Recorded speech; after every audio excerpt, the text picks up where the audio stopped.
Welcome to lesson 36 of the course on industrial automation and control. In this lesson, we are going to look at embedded systems, which are basically programmable electronic systems, have had wide applications in various kinds of technologies, including industrial automation. So, a lot of industrial automation products and systems are finding embedded systems in them. Therefore, this lesson is meant to give a basic introduction to embedded systems for industrial automation, how they work, what they contain, what are the basic principles, etc. So, the instructional objectives are the following. First, the role of embedded electronic systems in industrial automation, how the various products and systems and equipment and machines are using them. Then delving into the nature of the technology, what are the typical components in it, what are the typical methods in which these embedded systems are. For industrial automation, they are basically computing systems which interact with the outside world. So, what are the basic methods of communicating with external devices? They are programmable processor based systems, so they contain software. So, some of the basic main features of embedded software, and these softwares, after a certain complexity, you have to have these softwares run under the umbrella of another software called the operating system. So, in this case you use a real time operating system. So, give you an introduction to that, and finally, there are many things that a device needs to do, everything in proper time. So, scheduling, that is when which computation will go on in the system, determining that is actually very important.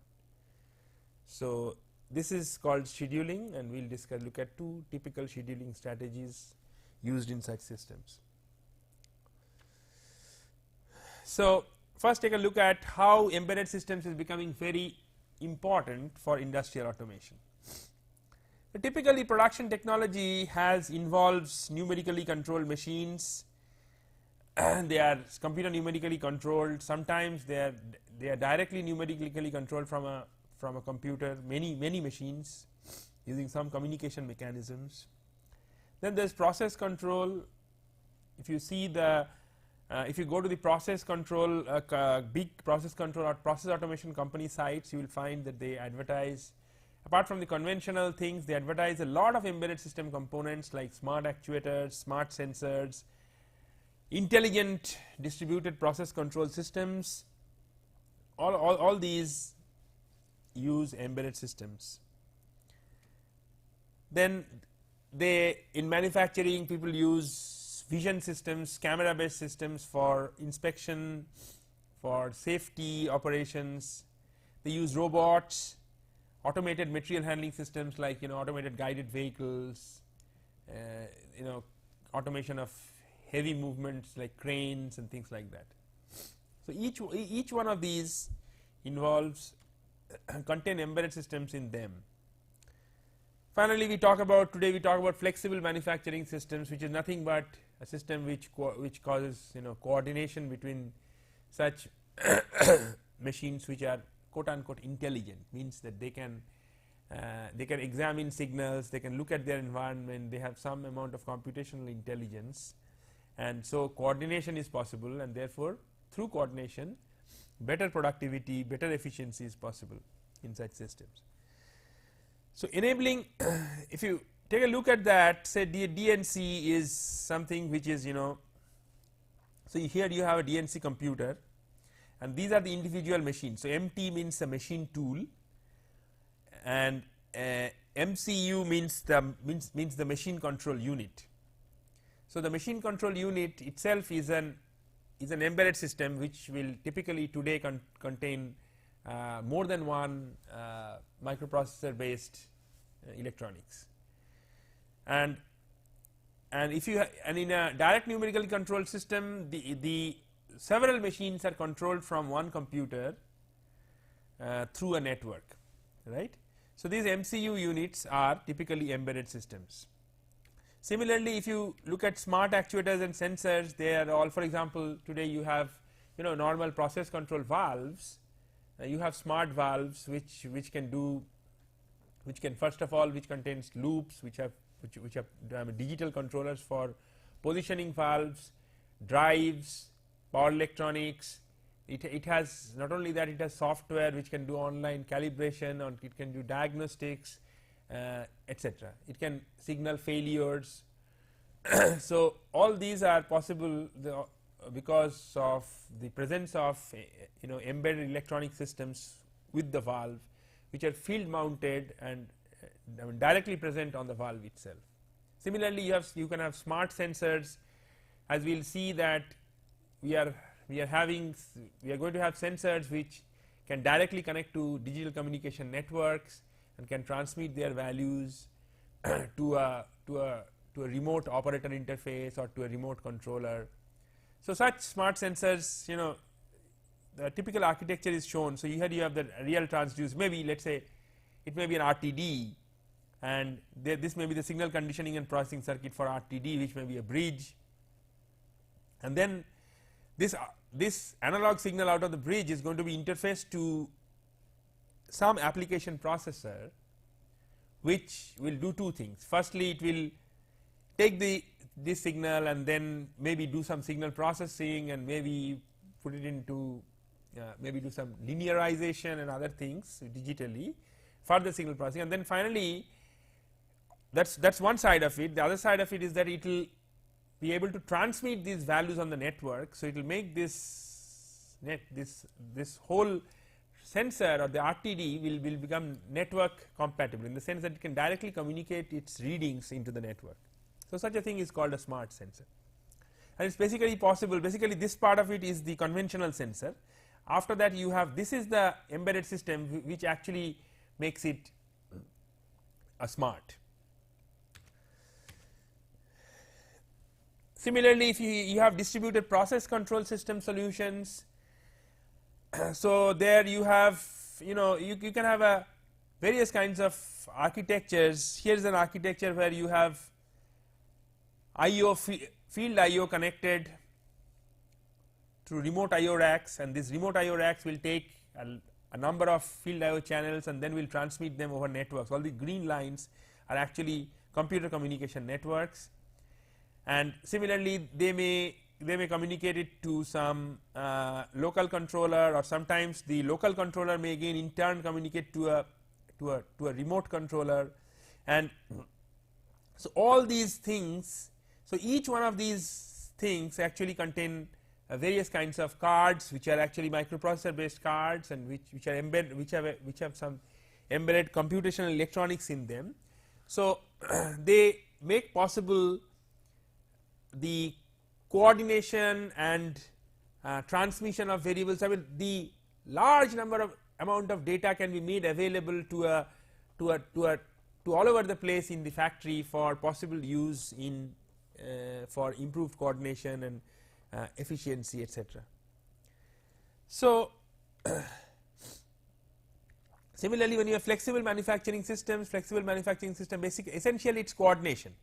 So you have all these embedded systems. So basically you see that once you have local systems which have computational capability in them because of the embedded electronics, then one can easily think of the next step would be to think of communication of digital electronic communication between these so called smart devices, so that they can coordinate amongst each other for improved performance, right. So flexible manufacturing system is exactly that. So here you have a concept of a work cell where you have these computer controlled machines, you have these smart automated material handling systems, you have robots, and depending on the batch that you are processing, they can be always reprogrammed, and they can do various kinds of function in very efficient manner under the coordination of a computer, right. So, that is called flexible manufacturing. So, what we see is essentially that similarly, these manufacturing system components used vision systems, automated material handling, robots and things like that. So, basically if you see, then one of the strong trends in industrial automation is firstly to have more you have devices which can perform, devices for sensing, actuation as well as control, which are more sophisticated, which use more complex control algorithms, which can do which can monitor themselves, calibrate themselves, diagnose their own health, etc., which are all possible basically by in situ computation using on device electronics, computing electronic processors. So, which are basically called embedded systems, and then so these enable you to take real time decision, and these devices are also communication enabled. So, once you have these, then locally you have a lot of intelligence and lot of computational tasks can be performed locally, and then finally you can, once you have these smart systems placed or all over the factory, then it becomes very simple to integrate them both in the horizontal level across the factory as well as vertically, from between planning and design to manufacturing execution systems down to the automatic control levels. So, you have a vertical integration which we have seen in the automation pyramid, as well as you can have very great horizontal integration using networks that is all over the factory at all the levels can be integrated, which is possible through networking. And in the next two lessons of this course, we are going to talk about such an industrial communication network called field bus. So, as we see that basically in this lesson we will be talking about embedded systems which enable a lot of real time decision making and intelligent sensing, actuation and control, and these in turn act as enablers for integration using communication technology. So, in the next three lectures in this lesson we are going to learn about embedded systems. In the next two lessons we will learn about one industrial communication system called field bus. So, what are embedded systems definition wise? There are a variety of definitions, but very simply stated, an embedded system is a special purpose computer built into a larger device. It is called embedded because, for example, if you look at this, you are not probably able to see, but let us say this is a computer screen, right, and I have a PC just below me which you cannot see. So, this PC is not an embedded system because it is a standalone computing system. It is a system only for computation, but for an embedded, but imagine a processor which controls, let us say, to give you a very simple example, a washing machine. So, that is also a computer, there is also a processor, there is memory, there is, in principle, that processor and this processor are quite similar, but that is called an embedded system because first of all that's a very special purpose computer that's built just for controlling the functions of the washing machine, and it is built into the washing machine. So, it is embedded inside it, so you cannot as such see it unless you really open it out, and it works from within a larger device. So, we call it special purpose because it is built solely for that purpose, while this PC is actually a general purpose computing machine and could be used for a variety of functions including control, various kinds of displays, storage, general computation, communication. So, PCs have been used for all kinds of functions. Well, these are very specific application specific devices, and it is a part of a larger device, right. So, that is a very general and simple definition of an embedded system. What do they contain? They are actually processor based systems. So, they generally contain a number of processors. They can be various kinds of they can be microcontrollers, they can be microprocessors, they can be special purpose processors like digital signal processors, etc. And they now obviously contain program and data memory. All microprocessor based systems contain that, and they contain special circuitry, because these are systems which are typically built for interacting or responding to the environment. So, they get lot of signals from the outside world, and they also give out lot of signals to the outside world. So, input output is very important for them, and input out, there are these outside world signals, when they will come, and that is not known. So, therefore, they have different mechanisms of communicating. Interrupt is one of the mechanisms which we will see. Time is very important in most of these systems, because many of these control tasks are actually time oriented, that they have to be, once they start, they have to be finished within this time, or once somebody demands some kind of value, it has to be given within some time. So, there are some timer circuitry required. Similarly, since they communicate with they have lots of communication requirements. So, they are generally they support some communication interfaces. They are sometimes very critical components in systems. So, they have to be tested, and they provide test interfaces. Sometimes they require human operator interfaces, like various kinds of displays. So, they need human interface, device interfaces. These are the kinds of interfaces that they have. Sometimes they have some application specific ICs, which are called ASICs. Sometimes they contain reprogrammable ICs, like FPGAs, CPLDs, and things like that. Things where the IC can be programmed by software to behave like a particular application specific hardware. They obviously contain buses. Some of the buses are special purpose buses, particularly designed for specific embedded applications. And in terms of software, they contain a real time operating system running in them, and finally, they contain the application programs or the tasks. Okay. So, these are, if you take a typical embedded system, you will find many of these. You may not find all, but you will find many of these in an embedded system.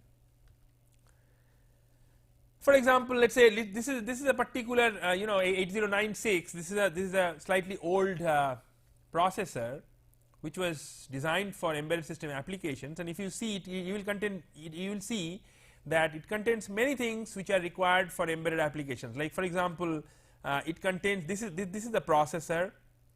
This dotted part is actually a processor. It contains this basic processing, as well as it contains a register file.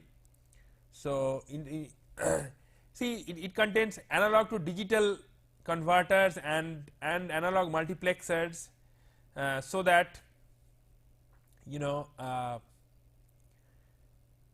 this chip can interface with analog signals. It contains lot of ports. It contains a serial port, it contains parallel ports, it contains timers, see, timer 1, timer 2, and watchdog timer. It contains on chip memory, that is at least for building small scale applications, you do not have to interface this with external memory. Excuse me.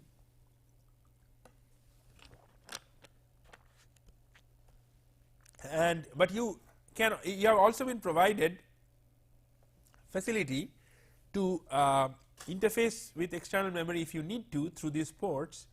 In fact, this system is somewhat configurable in the sense that if you need memory, this can work as memory interfaces, address and data buses. If you do not need them, then they can just work as ports.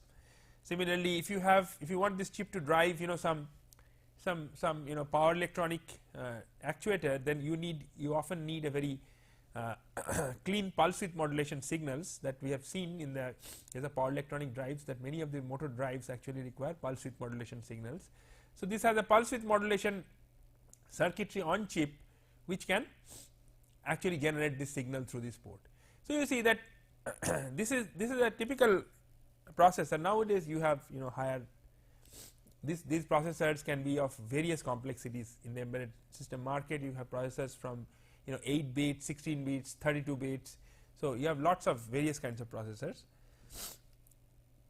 So, this is a typical an embedded system processor. Now, if you embedded systems typically for various reasons, I mean actually embedded systems for industrial automation are somewhat somewhat well behaved, in the sense that embedded systems are required to be sometimes working under, there are various other kinds of embedded systems which are other than embedded systems for industrial automation, right, like let us say if you have a digital camera, that also contains a processor and that has an embedded system. If you have a watch, it can have an embedded system, right. So so many times these systems actually work under constraints of CPU power. In the context of industrial automation, people generally use speed may or may not be such a constraint. So people use often use chips which do not have very high clock speed, because in the name of reliability. There may be memory may be scarce. Power consumption is often a very important consideration, because if you have to continuously replace, many of these systems are battery operated, and therefore to increase battery life, power consumption is very important. Sometimes they do not have so many peripherals and they have slow buses. Then since some of these systems actually must be very small, since they actually have to embed themselves in small devices, so they work with size, weight and sometimes environmental reliability constraints. On the other hand, they have very big performance goals, like first of all they have latency bounds. They are since they control events, so it is generally preferred that their response times to the signals that they receive from the environment are actually very important, and it is often desired that these response times are bounded. They need to work with very high reliability, because they often control machines which can, where if they malfunction, they can create sometimes havoc, and they must be interoperable in the sense that they have to work with variety of various kinds of devices manufactured by various types of companies. So they must work with must follow some common standards of operation. These are typical requirements which embedded systems have. Now coming to, I thought that we should take a look at the basic principles of input output which the embedded systems support, because input output is a very important function of embedded systems, and as we know, those who have studied microprocessors will know that input output devices, isolated devices, can be interfaced to the CPU in generally two ways. Either it looks to the computer like a memory device, so it simply, just like it reads the data from memory, it can read a data from an IO device register, simply like a memory read or a memory write. Or sometimes they are distinguished, that is, memory device and IO devices are distinguished and their address spaces are also different. So whether it is a memory read, so memory read writes and IO read writes are sort of separated out, and they are distinguished by this memory IO line. So if it is high, then people think it is memory. If it is low, people think it's an IO port. So in both cases, this kind of input output requires that the CPU itself has to read write data. So they are generally used when small volumes of data are to be transferred from devices infrequently, like AD converter readings. So at a time you get only one reading, so an AD converter is generally interfaced in this manner. On the other hand, there may be other situations where devices need to transfer large amounts of data, so, or they may be external to the main processor system, in which case people use bus based input output. So you have a bus to which you connect all the devices. So now this bus, which is nothing but a set of conductors, electrical conductors, basically some lines, they are all the devices are connected to the same buses, right. So therefore obviously a bus is a shared resource. So I mean everybody cannot, Reading writing means what? Reading writing means applying voltages to these lines on the bus. Now if everybody simultaneously starts applying voltages on these lines, then all these voltages will interact and all the data will get destroyed. So therefore there must be some way of there must be somebody who has to decide that who will talk, who will use the bus at what time. So therefore there is usually a bus master who will allocate the bus to various others who are called, just to distinguish them, they are called slaves for communication. And similarly for once, since they have to communicate and then everybody is connected, so therefore there has to be ways of knowing, ways of telling that what is this communication for, who is it for. So there are elaborate rules by which, following which this communication takes place between the transmitter and the receiver, right. So they are called protocols. So in many cases, while some of the devices the CPU directly interacts with them as if it is a component of its own system. Sometimes people, for other devices, one needs to set up an external bus according to some standard protocols, like say AMBA is a bus which is used for embedded systems.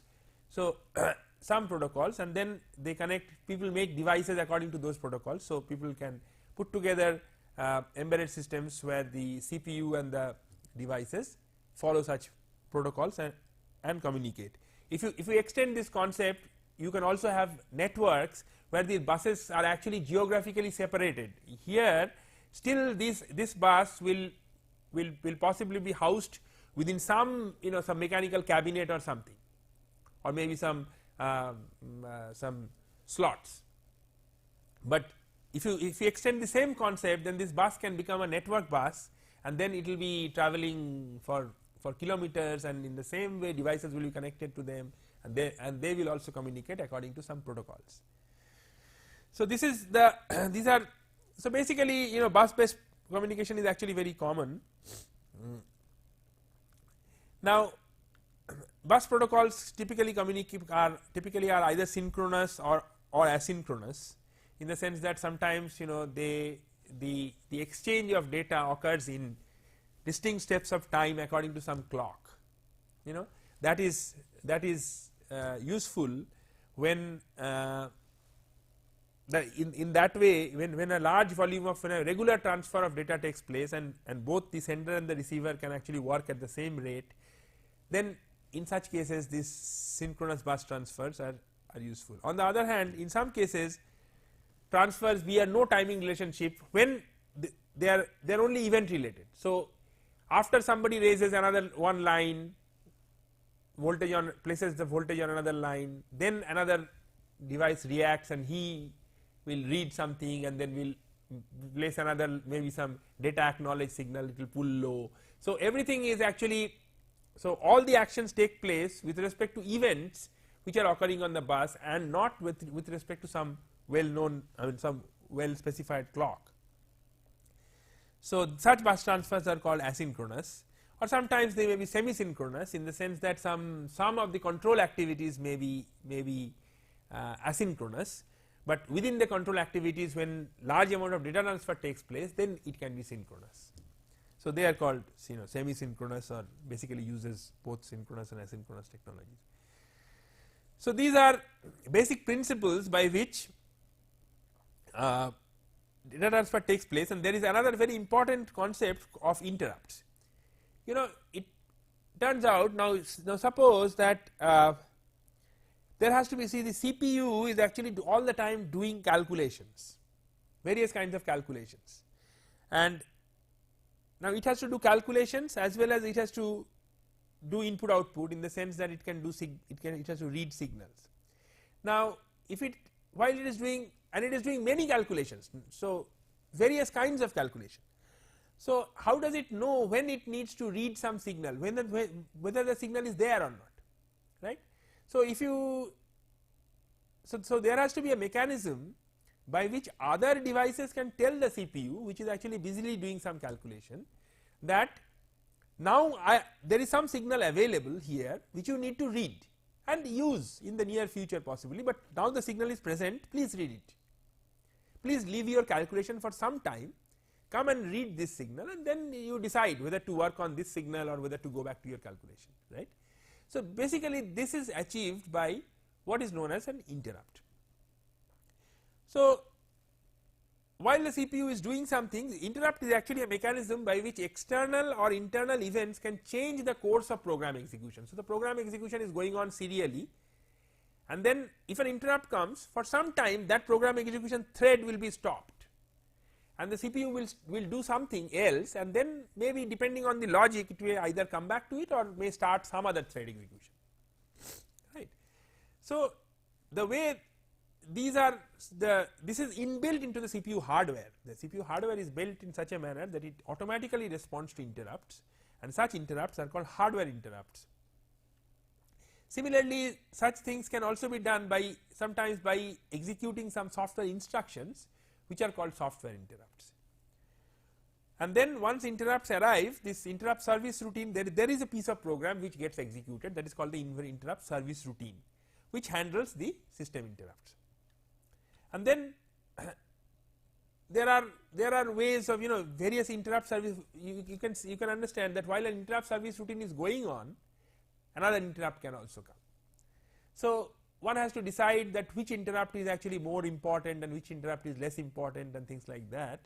So, there may be, so in these interrupts can also have their own priorities, and accordingly their responses are decided. And but since the system is all the time going through interrupts, and since interrupts are such important things that the CPU will instantly leave what it is doing and at least take a look at what interrupt is there, it is so important. Therefore, these interrupt service subroutine responses must be very quick and absolutely predictable. It should not happen that some interrupt is coming and that interrupt processing can take a lot of time. Then the system response will never remain predictable or bounded. So, therefore, all care is taken such that people can write interrupt service routines with bounded delays. So, interrupts are very highly used things in embedded systems. Now, this after the hardware, so now we have got this hardware with various processors and with various input output devices and these interrupt mechanisms and memory, right. So, now we have to use this piece of hardware and put programs in them such that they can do some meaningful work. Now, obviously this software, so now the softwares will actually achieve the various functionality that is possible from embedded systems, and typically embedded software has certain properties, like for example they have to be timely, in the sense that their executions must be related to times, that they must finish within certain times, or they will occur with certain regularity of time. So, they are very related to time, that is why they are sometimes called real time. Then they require concurrency, in the sense that there are several tasks, all of which need to be processed together. So, it is not that, well, at least it should virtually be together, although strictly speaking it is going to be sequential because there is only one processor, but it cannot happen that, so all of them must be processed together, right. We cannot because suppose one computer is monitoring 5 control loops. So, naturally the programs of these things must occur. So, this control must go on concurrently by very fast time division multiplexing, sometimes this, sometimes this, sometimes this, and then come back to this. So, virtually you think that all the works are being done.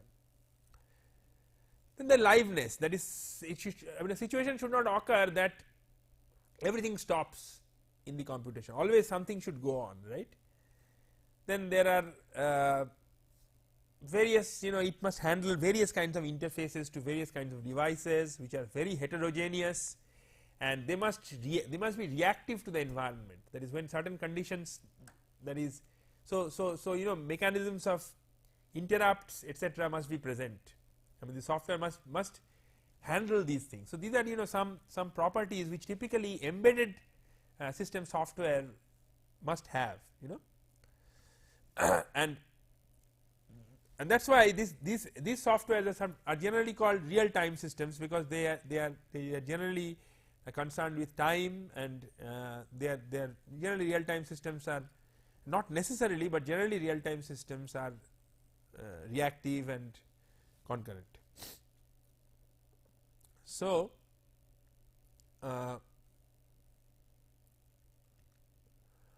so what is a real time system? So, real time system is a system where correctness, that is the functional correctness, that if suppose if you give you a program which let us say calculate, let us say that 2 control algorithms. So, one control algorithm may be very advanced and maybe calculating very good control, but if it cannot calculate within a sampling time, then that control algorithm is no good. So, it is not correct. That solution to the embedded control problem is not correct. That embedded control program, it may employ very sophisticated algorithm, but since it cannot compute its value in time, it is not a correct solution. On the other hand, another algorithm which may be approximate but produces a solution in time is correct. So, its correctness depends not only on the correctness of the logical result, but also on the result delivery time, right. So, a system that responds in a timely and predictable way to unpredictable means external stimuli. So, these are so real time systems or embedded systems for industrial automation must be built in such must have this as a system, it must have these properties which is to be realized by through the software. Now, for realizing this software, especially when it has to do complex signal processing or with a number of signals and a whole array of tasks, it becomes very difficult to actually, and correctness, it should not have any mistakes. So, for ease of development and for ease of running, these kind of complex RT software generally are run within an environment of an operating system. So, they generally complex real time software generally require support from a real time operating system, which actually basically provides some services, provide some tools, some handles, some small equipment which this software can use to achieve its purpose. So, an operating system is basically has 4 main tasks. One is process management. So, there are at any time, as I am saying, that multiple tasks must be managed. So, that new tasks get dynamically created, they have to be created, they have to be scheduled, that is one has to decide when to execute which task, they have to be loaded onto the memory. Finally, while they are executing, one has to keep the control, they have to be terminated, removed from, all sorts of things have to be done. So, that all these related to tasks are called process management. Then there has to be inter-process communication. These tasks are actually not unrelated. So, they are quite related and they will exchange data. So, the result produced by one has to be used by another. So, all kinds of synchronization are necessary, data exchange mechanisms are necessary among tasks. So, the operating system provides mechanisms by which application programs can actually do that.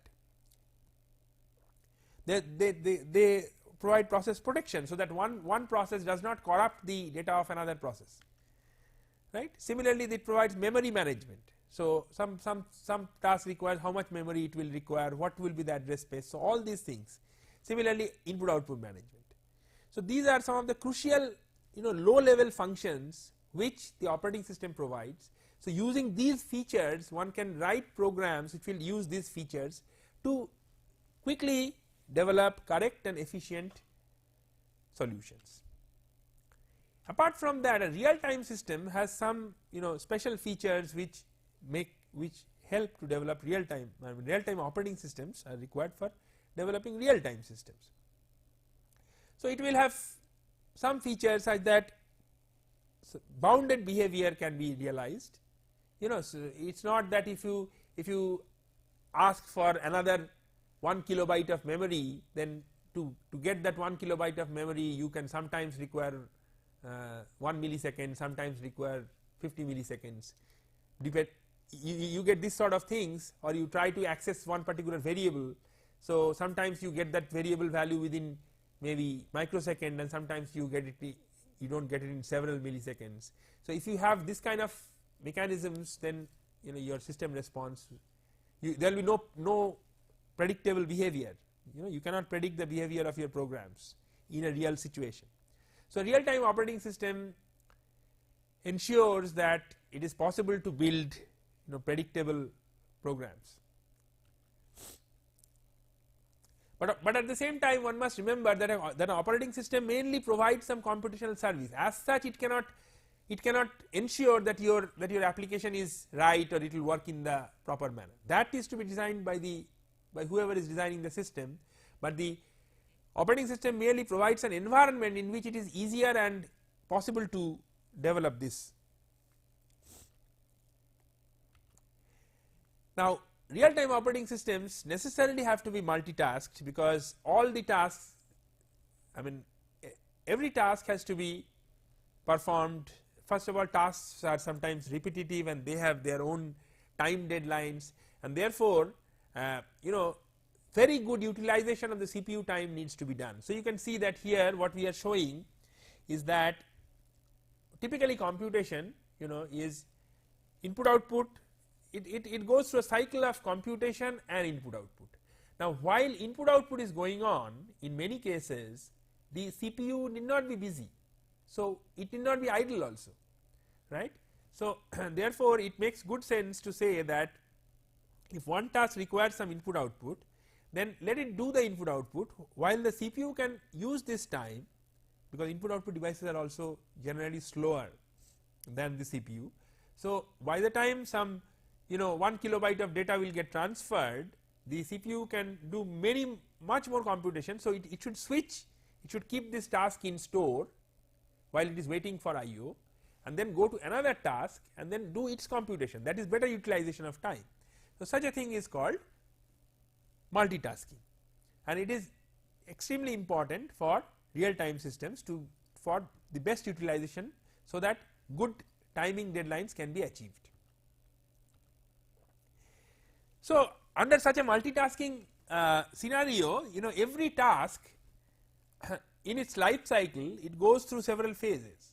Like for example, when the task is first created, it is created, so it is called new. Then it is admitted into that is ready to execute. Some memory space has been allocated to it, etc. Then it is ready, then it's put in some sort of a queue where it is put in where it is called ready. So now it is ready to be executed.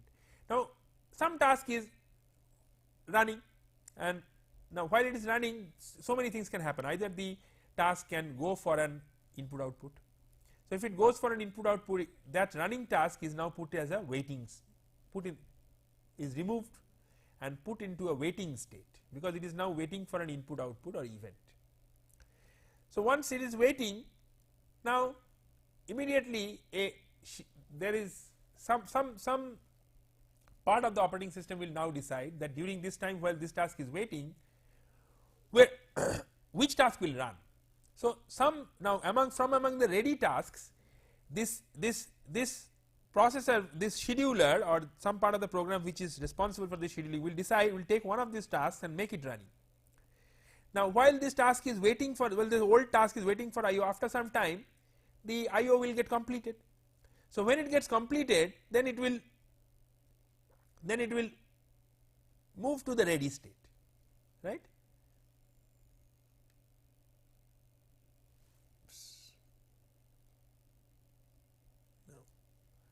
So it will be moved to the ready state and then it will be waiting. So on the other hand, one task may finally get terminated. So once it gets terminated, then again the scheduler will look at the ready queue and see which one it has to schedule, or there may be some interrupt coming. So if the interrupt comes, then immediately the scheduler goes to see the interrupt and then see that after it does some part of the interrupt processing, it decides now what to do. Should it go back to the original running task, or should it schedule some new task, or should it do some computation related to the interrupting task. So in other words, what I am trying to say is that always a task goes through these kind of states. So it becomes ready, then it goes through this cycle, this ready, running, waiting, ready, running, waiting, or sometimes it executes ready, running cycles, and then through this its computation goes on, and then finally it terminates itself. When terminates itself means when the computation finally finishes for that task, then it may exit. So, this is a typical computational task life cycle in the embedded system, right.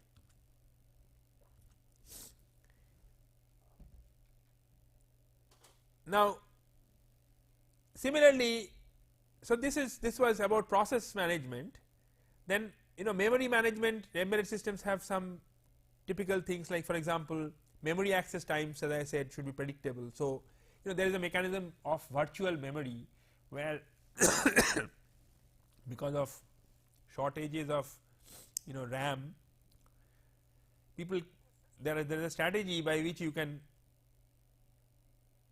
have a concept of virtual memory. So, a process, so if an address is not found in the, if a particular variable is not found in the RAM, then there is a mechanism by which you can access the disk and then find it out. So, you can have a much, since the disk is slow, but disk has a much larger memory space. So, you can the address space that you can use in your program can be made very large. So, this is called a virtual memory system, but embedded systems often prohibits the use of virtual memory systems because they can make a memory accessible memory access very unpredictable. So, if it is in the RAM, it will be fetched in microseconds. If it is not in the RAM and if it just goes to a disk, which is an electromechanical device, then it can take several milliseconds. So, for that they sometimes say that virtual memory should not be used. Similarly, static memory allocation, that is right in the beginning programs whole memory is allocated. It is not that dynamic memory allocation means whenever a program needs memory, it will be given some memory, and if when it does not need memory, memory can be released also. Now, these strategies are in terms of memory utilization they are good. Static memory allocation is actually expensive, but at the same time sometimes it may happen that some peculiar situation may arise in which one task is actually asking for memory but is not getting it because there is no memory in the system. So, if you have dynamic memory allocations, then such things can occur right in the middle of execution of a task. If in static memory allocation you already take worst case and then provide for enough memory, of course your system costs will increase. But for embedded systems, since they control much bigger systems, so such costs are generally not problems. So, therefore, dynamic memory allocation is sometimes avoided in the case of embedded systems, or even if you have it, then you must provide for situations that if there is a memory allocation failure, then what is going to happen. So, you must be prepared for these strategies at runtime. So, such features are there for memory management. Similarly, interrupt response. So, various systems have various interrupt response. So, when an interrupt comes, first the interrupt is coming, then the interrupt service subroutine is, the control goes to the interrupt service subroutine. Then in the interrupt service subroutine, one sees what are the other pending interrupts, which interrupt should be executed. Then sometimes some interrupts are so important that temporarily one has to, what one has to do is that it has to disable interrupts in the sense that there are some parts of the code which are called critical sections which must be executed continuously. So, one must ensure that no other interrupt will come while that small part of the code is getting executed. So, before that code execution, the preemption is disabled, that is control cannot be preempted, those tasks will serially be executed, and then this. So, these critical sections are executed, then some scheduling decisions are taken, and then finally after this scheduling, a decision is taken as to which task is going to run now. So, then the content switch, that is content switch means one task was running, so all its registers were actually loaded with the values. So, they have to be stored in the proper locations or stacks, and then the next task which has to be run, their values have to be loaded. So, this is called a context switch, actually this is written as content switch, that is wrong, it is called a context switch, and then finally it will return from the system call. So, all these things happen every time an interrupt comes, right. And one of the steps, as we have seen, of this interrupt responses is the scheduling decision. So, now every time this scheduler is invoked, scheduler is again a program. Every time a scheduler is invoked, the scheduler decides that which task is to be run. So, as we have seen during the life cycle, that CPU scheduling decisions can be taken are continuously this scheduler examines. So, suppose a task switches from running to waiting state, that is, it is waiting for some IO or some event. So, then it will execute some software interrupt by which it will tell that I can wait now, I am waiting for IO, and let the scheduler decide which task to run. So, during this time the scheduler can switch this task out, it can do a context switch and put another task and then execute it while this task is waiting. Similarly, some such switches can happen when it is going from running to ready state, that is, if another interrupt comes, every time an interrupt comes, the scheduler is invoked and the scheduler again takes a look at the ready tasks and their priorities and their importance, and then decides which one is going to be run now. Similarly, if some such task goes from switches from waiting to ready after an IO event completion, then also it can be. So at various points of time when tasks are executed continuously, periodically the scheduler takes a look at the ready tasks and then decides which task will be run now, right. And for scheduling, scheduling is very important. Like, for example, there are two tasks here. Now, task 2 takes 5 time units for execution, but its deadline that it should be completed after a long time. This is the deadline for task 2, while task 1 takes this much amount of time and it has a deadline of D1. So, obviously, if you execute task 2 and then try to execute task 1, then the deadline of task 1 will be violated. So, task 1 could not complete by its deadline, that's a fault. On the other hand, so obviously this is a trivial case, obviously you should execute task 1 first so that it meets its deadline, and then execute task 2 so that it also meets its deadline. So, this is the correct solution.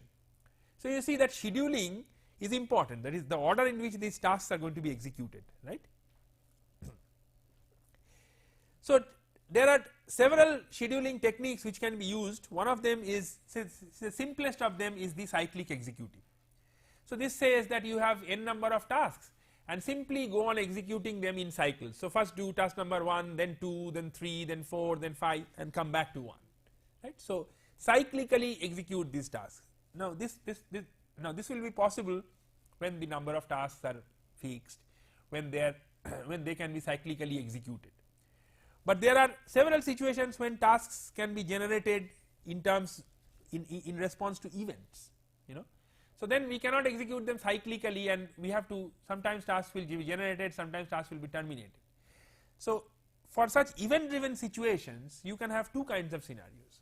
One kind of scheduling is called non preemptive scheduling, that is, you actually decide in what order to run these tasks, but once you have started one task, you actually complete it, and once it's completed, then you again decide which task to run. So, you do not preempt a task while it is being executed, that is called non preemptive, but as it turns out that again cannot give you the maximum amount of flexibility, right. So, the strategy which is actually used for embedded systems scheduling is preemptive scheduling, right.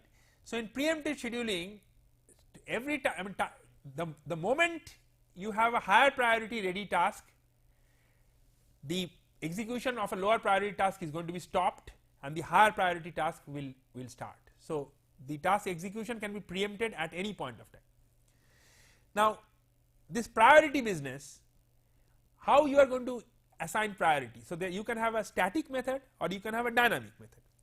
So, if you have a dynamic method, so you can have two protocols, right. So, we have one protocol is rate monotonic, which says that tasks which have rate monotonic protocol is typically applicable for periodic tasks. So, it says that if a task has a lower rates at which it is going to be executed, for example, here the deadline is 5. So, it is going to be called once every 5 units of time, while D2 is 7. So, it is going to be called every 7 units of time. So, this task is, so task 1 is actually more frequent. So, therefore, it is more priority, it is more important because it is more frequent. That is the strategy that you do for rate monotonic scheduling.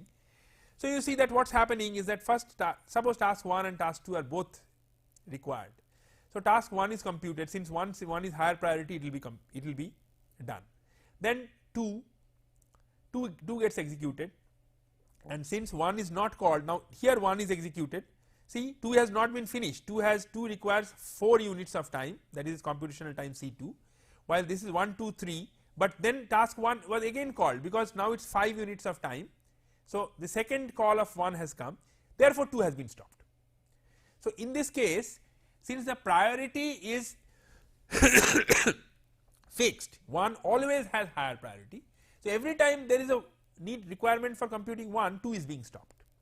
So this is the execution cycle, and we can see that we can with these 2 tasks we can actually meet their deadlines, right. So this is called rate monotonic scheduling, which is generally useful for a fixed number of periodic tasks. On the other hand, for greater CPU utilization, there is another strategy which is also employed, which is called the earliest deadline first strategy, which says that here the priority is not fixed, here the priority can keep changing with time. So whichever task has a closer deadline now has higher priority. So right now 1 has a closer deadline, so 1 has higher priority. Now after that 2 starts executing. Now here you see that 2 will be again called at 5, but now the deadline of 2 is later than the deadline of 1 is later than this deadline of 2, so therefore 2 will continue to work, because at this time 2 has higher priority because its deadline is earlier. So this is the difference, and it can be shown that you get better CPU utilization with this strategy. So this brings us to the end of this lesson. So what we have seen is that in this lesson we have seen applications of embedded systems in industrial automation. We have seen the typical hardware components that are present, processors, memory, various kinds of I/O, and we have seen the characteristics of embedded software, that they have to be timely, they have to be concurrent, they have to be reactive, and we have seen that generally you need, for ensuring building right systems, you need real-time operating systems, and we also took a look at real-time task scheduling. Now you can have several questions, like you can have your own example of an embedded computing system and find one that is not, or again if you get an example of an application specific processor, if you see the net, you will find these. You distinguish between hardware and software interrupts. Any microprocessor book will give you this answer. Name 3 strategies adopted by RTOSs to have predictable response times. They have been mentioned in the lecture. And name 1 advantage of EDF scheduling compared to rate monotonic. So rate monotonic is preferable for periodic tasks, and EDF has better CPU utilization. So that's all for today. Thank you very much.